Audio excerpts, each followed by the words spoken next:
Bonjour, vous regardez le calendrier économique de Yucascopy pour mardi le 10 février. Je m'appelle Louise Macaulay et voici une révision des publications économiques les plus importantes.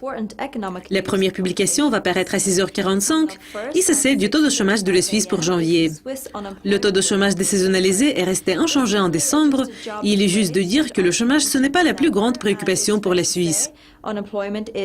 Par contre, l'indice des prix à la consommation de la Suisse, qui est bien surveillé, est plus inquiétant. Les données de janvier seront disponibles à 8h15. L'inflation annuelle a reculé de 0,2% en décembre et c'était le deuxième mois quand il s'est établi au-dessous de zéro. La production industrielle du Royaume-Uni pour décembre va paraître à 9h30. La production a légèrement reculé en novembre, comme le secteur manufacturier était le seul qui a montré la croissance. La publication suivante va paraître à 15h GMT et c'est celle des stocks des grossistes des États-Unis pour décembre.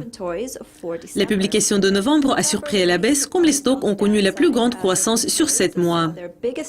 Une estimation du PIB NEESR du Royaume-Uni pour janvier sera disponible à la même heure. La publication précédente a porté sur 3 mois jusqu'à décembre et a montré une légère baisse par rapport à la croissance de 0,7% enregistrée au cours du trimestre précédent. Les dépenses par carte de la Nouvelle-Zélande pour janvier seront disponibles à 10h moins le quart du soir.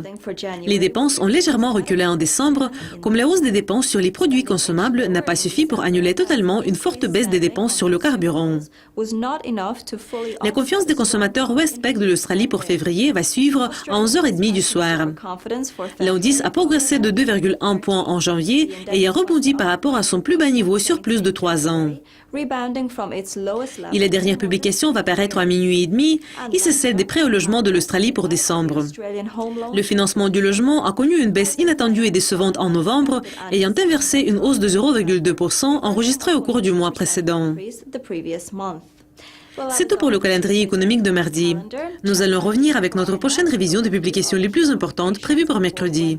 Au revoir.